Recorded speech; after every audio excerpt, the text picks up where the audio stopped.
morning, good morning. Happy Friday. So low flight today. Yep. I canceled the 100 miles toss today because the weather on 100 miles release point is gonna be rain and bad weather over there. And then on the 50 miles it's the same thing. So that's why I decide the low flight today. But tomorrow is the last day. I mean, it's the last toss tomorrow, 50 miles. So good luck, breeders. Yes, sir. So yung mga ibon natin is yun na, nagwatak-watak na, nawala na sa area natin. Meron dito mga ilang peraso. Yeah. So eto sila, tara, let's go, pakita ko sa inyo. Okay, so dito sa area natin nawala yung sinasabi ko sa inyo konti. Ayun, ayun, no. Yan lang sila. And then lumayo na yung ating ibang ibon. Ayun, yan, lumitaw. Yes, sir. So today, tulad nga ng sinabi ko kanina, baka mahina yung pagkakasabi ko doon. So ulitin ko lang na kinancel ko yung 100 miles toss natin. Yan, kasi pangit yung weather dun sa area na pagre-releasean natin. Tapos dun sa 50 miles naman, same thing lang din. Cloudy, sobrang cloudy. So dito yung clear sky naman. I mean, maliwanag, may pagka-cloudy. Yan. So yeah, low fly lang tayo pag pagkalawang para lang di sila may stuck. Kasi na-stuck na sila kahapon. Pero nung Wednesday lumipad sila 50 miles nung Wednesday. Yan. Based sa makikita nyo yung last upload natin, 51 miles. Yan. Ganda naman ang uwi nila. Tapos di naman sila pwedeng matenga ng mga 2 to 3 days. Kaya kailangan nilang ipagpag yung kanilang mga katawan. Yan. Low fly.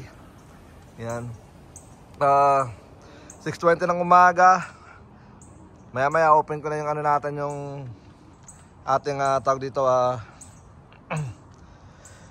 trapdoor. Kasi lagi kong kino-close muna yan dahil may mga ibon na pasaway, yung mga ayaw lumipad ng matagal. Binubugaw ko kasi kailangan nilang maging ma-pick yung kanilang katawan.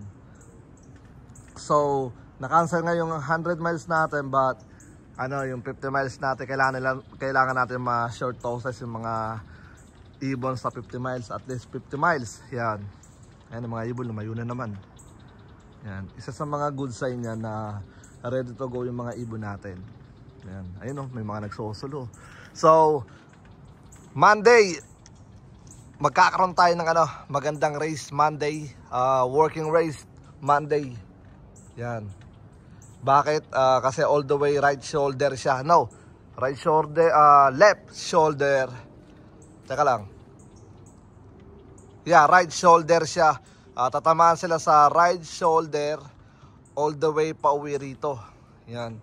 So possible na konti yung magiging first drop natin. Yan, isa sa mga gusto kong mangyari talaga sa final race is mag-working race. Kasi tulad ng mga ganyan, dalawa-dalawa, isa-isa. Yan, lumayo yung mga ibon natin. Yan, doon sila pumunta. Yan. So sinadya ko talaga na, hindi naman sinadya, kumbaga nagkataon at hiniling ko talaga na maging hard race yung natin, yung ating final race. Hindi naman na hard race talaga, kumbaga working race kung tawagin. Yun, yung mga ibon biglang litaw. Yan, working race, ibig sabihin kailangan magtrabaho talaga ng mga ibon pa uwi. Kasi pagka tailwind, ibig sabihin naman doon is easy race kung tawagin. Follow the flow lang yung mga ibon sa hangin, sumusunod lang sila sa hangin. Yan. So hindi may iwan yung mga followers. So kailangan natin kasi na matest yung mga ibon na bumaklas. Yan. At ang magiging natin, magiging clocking natin, tag dito, clocking order is ito, bababa na to. Ayun, bababa na to. Yan. But siguro pababayin ko na siguro. Yan, hindi ko alam kung anong oras na Nagpakola tayo ng 6:20 ng umaga. Yan. Alright. So tayo, clocking order tayo. Wala tayong first drop. let's say na may dumating na 5 ibon, paunahan sila mag-clock. So kung ano yung price money do sa ano natin, sa 1 to 5 natin, is yun ang masusunod. Wala nang split money, wala nang equal money. Kasi tag dito, respect tayo sa ano, sa first place. Yan. Kasi ganun naman talaga eh. Sa atleta nga, sa Olympics, sa karera ng takbuhan, di ba alam niyo yan? Kahit sa kabayo, dila nga lang sorry. Sa kabayo, dila lang, di ba? Ang like kahit konting dila lang yung ano, lumagpas, automatic first place yon. So ganoon din dito mga tol. Wala tayong ano, tag dito split money, kumbaga. Kaya nga naglagay tayo ng ano ng ranking sa ano, sa first place, second place, third place, 'di ba? So clocking by order tayo mga tol. Ulitin ko clocking by order. Same thing last year. So kailangan lang talagang paunahan silang tumapak sa ano, tag dito sa pads. Alright. Alright guys, this coming Monday final race, we're doing clocking ano, by order. Tama ba yun? Clock by order. Alright, on the final race. No split money.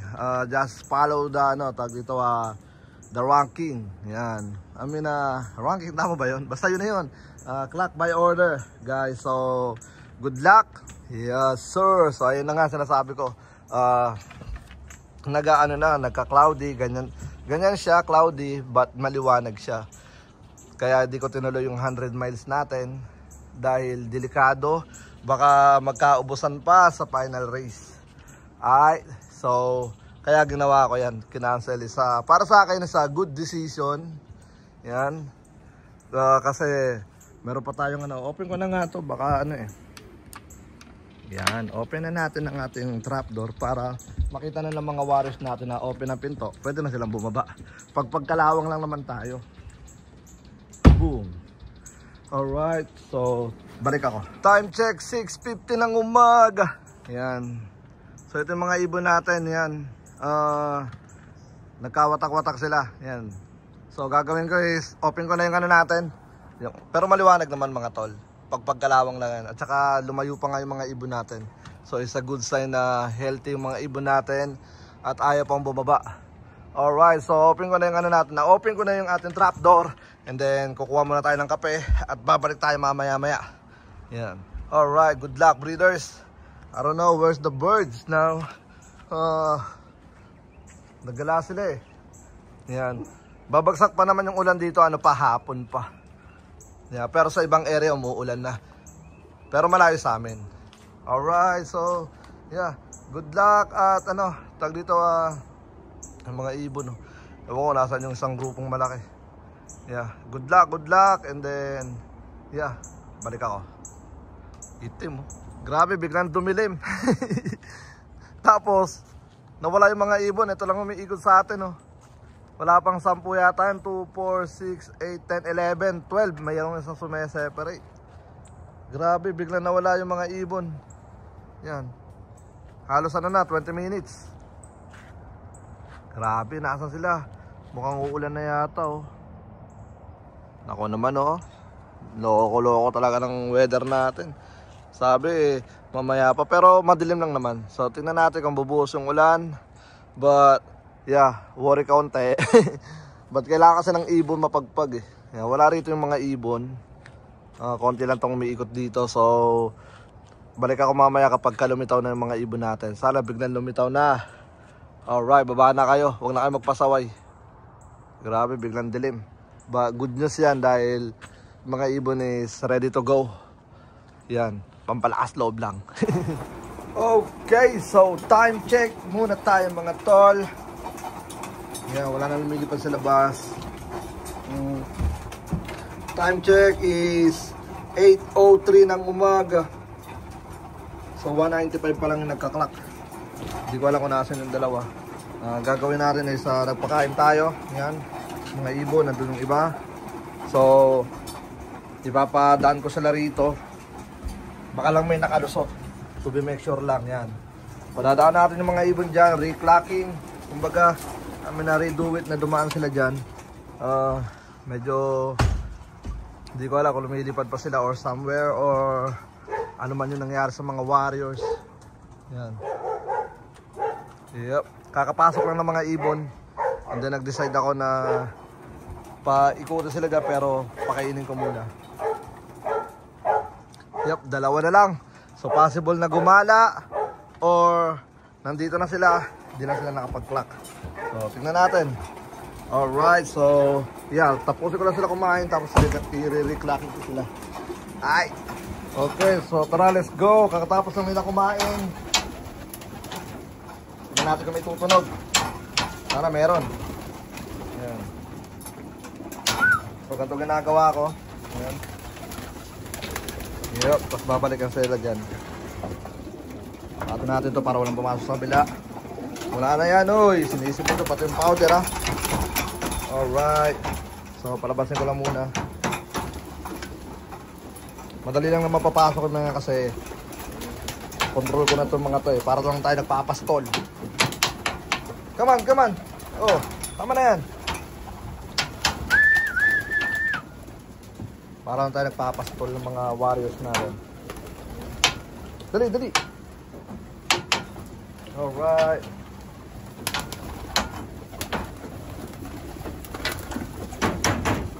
So, tingnan natin kung meron tutunog. Sana meron.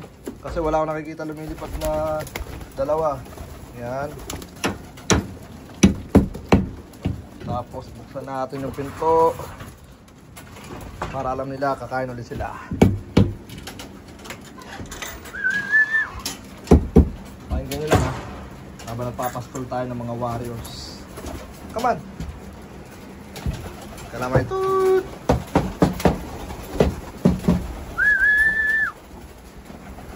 Come on, come on!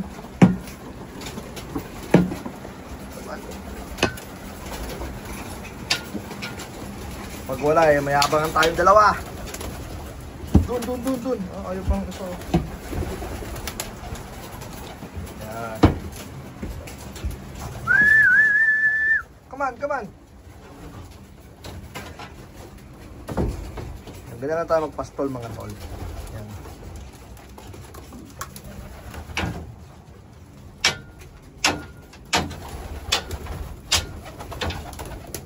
Hello! Ang katotohanan. Alright, so nalagay na natin mga ibon doon. Sasarado naman natin to.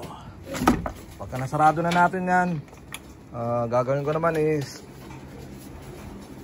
tutulak naman natin sila rito lahat. Dito sila lahat sa third room.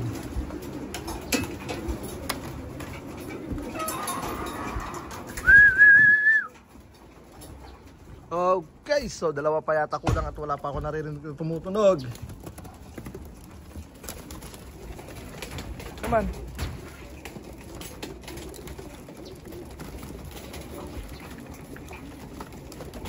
Ganyan lang ginagawa ko.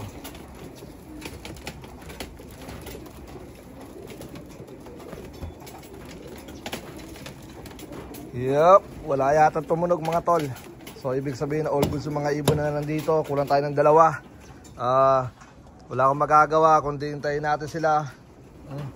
Dahil kaya ko to ginawa dahil ano tayo dito after na dito na sila, kaya ko to ginawa, nag-low fly dahil kailangan ng ibon na lumipad.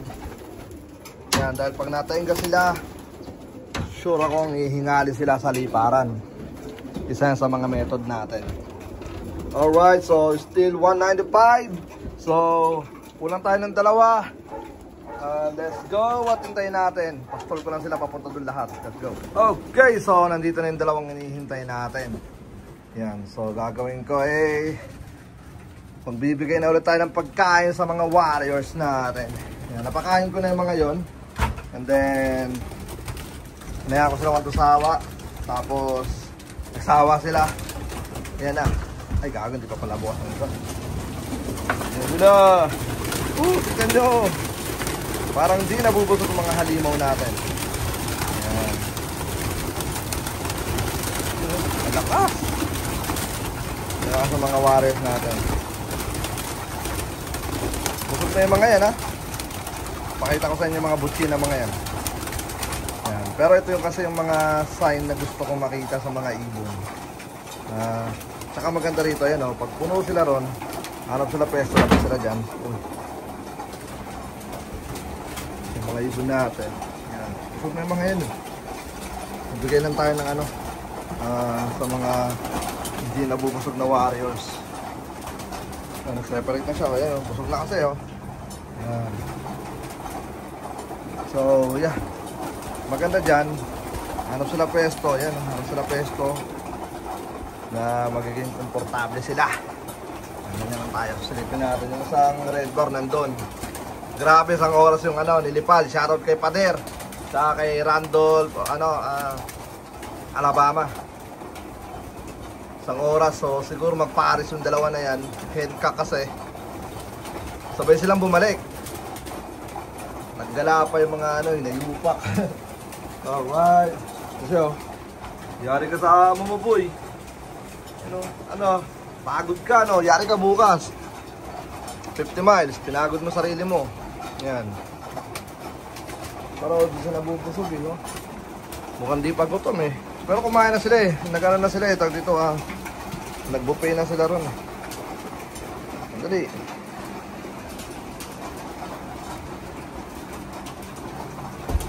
Okay, so ito yung mga ibon, tingnan nyo. Kikita nyo sila ng mga busog na yung mga yan, pero di nabubusog. Lalaki ng mga butsi ng mga yan, oh. Yup. So, good luck, breeders. Tomorrow is the last toss. Last training tomorrow. And then, may mga nagtatanong sa akin about sa 400 miles. Sabi ko, depende sa pauwi natin sa Monday. But ayoko na sana. Dahil dito, pahinga na muna tayo sa race season natin. Pero tingnan natin kasi may mga makukulit. Pero kung matutuloy man yung naano pa siya naipit pa siya. Kung matuloy man yung 400 miles, ang target ko $250 ang activation. Para kung makabuo tayo ng 100 birds is nasa rin 25,000. So magiging ang gagawin ko lang, pinaka plano lang doon, top 5 lang. Yan, 5% lang ang magkakaroon ng premium. Para sa first place is 10,000. Second place, siguro 5,000. So 15,000 na agad yun. Tapos, sa third place, 3,000. So, 18. Tapos, 1,515. O, diba? So, may 21,000 tayo. Meron tayong kamig na na 4,000. Bayaran natin, driver natin 1,000. Tama ba yun? Yung mga lang, bayaran natin ng magandang presyo lang. Siguro 500, 600, 700 man yan. Tapos, 3,000. Tapos, pagkain pa, blah blah blah blah blah. Yeah, so ganun siguro. Kuha tayo ng 15%. So depende sa magiging pauwi natin kasi gusto ko na sana mag-relax for this season. May mga ayusin tayong importanteng mahalaga, mga ganyang bagay. Tsaka para mapahinga naman. But kung gusto nyo 250 miles at $250, comment kayo rito sa natin, sa vlog natin, na para malaman ko na magkaroon din ako ng idea na let's go. Comment ka ng let's go, tsaka yung lock name mo. Yun lang. Alright. And then ilan ang gusto mo ipasok. Yan. Alright. So yung mga ibon na to sigurado ko mabibigyan ko sa natin, sa race natin. So yun na nga, hayaan ko na muna sila. Yan. And then hanggang dito na lang muna yung vlog natin. Maraming salamat sa lahat ng mga patuloy na sumusuporta. Ayun ang natin, may juice sila dyan. Ubusin nila yung juice. Yan. So yeah, peace out na muna. Let's go.